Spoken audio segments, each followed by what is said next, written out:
Mirzapur Lok Sabha seat पर चुनावी जनसभा को संबोधित करते हुए बहुजन समाज पार्टी प्रमुख मायावती ने गुरुवार को दावा किया कि ऊंची जाति के गरीब लोगों की स्थिति अच्छी नहीं है। मायावती ने कहा कि भाजपा कांग्रेस की तरह ही गलत नीतियों का पालन कर रही है और विश्वास व्यक्त किया कि भाजपा और उसके सहयोगियों की जातिवादी, पूंजीवादी और सांप्रदायिक नीतियों के कारण एनडीए केंद्र में सत्ता बरकरार रखने में सक्षम नहीं होगी, बशर्ते कि चुनाव हो निष्पक्ष है और वोटिंग मशीनों के साथ छेड़छाड़ नहीं की जाए। उन्होंने कहा कि हिंदुत्व की आड़ में अल्पसंख्यकों पर अत्याचार चरम पर है। इसके साथ ही ऊंची जाति के गरीब लोगों की स्थिति भी बहुत अच्छी नहीं है। खासकर ब्राह्मण समुदाय को पूरे प्रदेश में बड़े पैमाने पर परेशान किया जा रहा है। भाजपा सरकार की गलत नीतियों के कारण देश की अर्थव्यवस्था पर प्रतिकूल प्रभाव पड़ रहा है। गरीबी, बेरोजगारी और महंगाई लगातार बढ़ रही है, जबकि भ्रष्टाचार अभी भी खत्म नहीं हुआ है।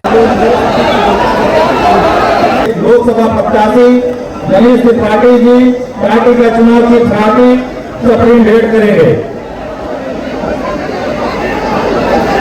आप इस सम्मेलन को सम्मान करेंगे।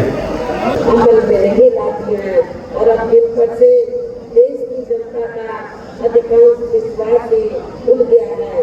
ये खास वजह है कि हमारी पार्टी किसी भी चुनाव में अपनी पार्टी का कोई भी चुनावी घोषणा पत्र आदि जारी नहीं करती है। वैसे भी हमारी पार्टी किसी भी मामले में कहने में बहुत कम बल्कि कार्य करके दिखाने में ही ज्यादा विश्वास रखती है।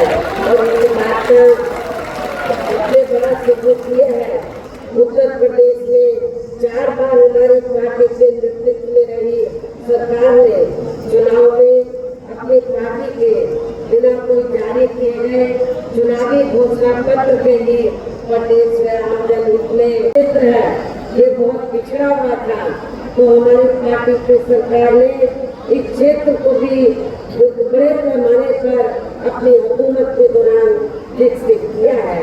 खासकर सोनभद्र इलाका जो बहुत पिछड़ा हुआ था और यहाँ आदिवासी लोगों की हालत बहुत ज्यादा खराब थी, दलितों के साथ साथ इस एरिया को डेवलप किया और यहाँ पर हमने ज्यादातर गाँवों को सड़कों से जोड़ा और इन लोगों को यहाँ पर रोजी रोटी के भी साधन उपलब्ध कराए।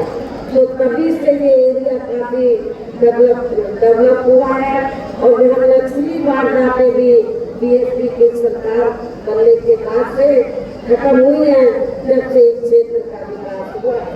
इतना ही नहीं बल्कि केंद्र में पूर्व की रही कांग्रेसी सरकार की तरह ही वर्तमान भाजपा सरकार में भी इनकी जातिवादी, हीन, सांप्रदायिक एवं पूंजीवादी सोच व नीतियों के चलते ही पूरे देश में सर्व समाज में से खासकर गरीबों, दलितों, आदिवासियों, पिछड़े वर्गों, मुस्लिम एवं अन्य धार्मिक अल्पसंख्यक समाज के लोगों का भी पूर्ण रूप से विकास व उत्थान आदि नहीं हो सका है।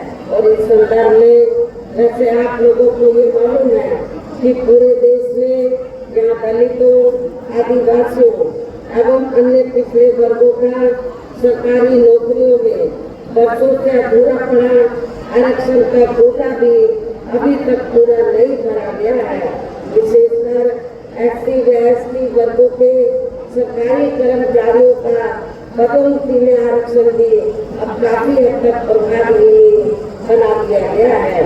और सपा सरकार ने तो ये व्यवस्था बिल्कुल ही खत्म कर दी थी, ताकि केंद्र व राज्यों में भी विरोधी पार्टियों की रही सरकारों में इन सभी वर्गों को प्राइवेट सेक्टर में आरक्षण दिए जाने की व्यवस्था किए बिना ही इनकी सरकारों के ज्यादातर सरकारी कार्य अब प्राइवेट सेक्टर के जरिए ही इनके बड़े बड़े पूंजीपतियों व धनराशियों आदि को ही किए जाने के कारण अब इनको पूरे देश में आरक्षण का बहुत कम ही लाभ मिल पा रहा है।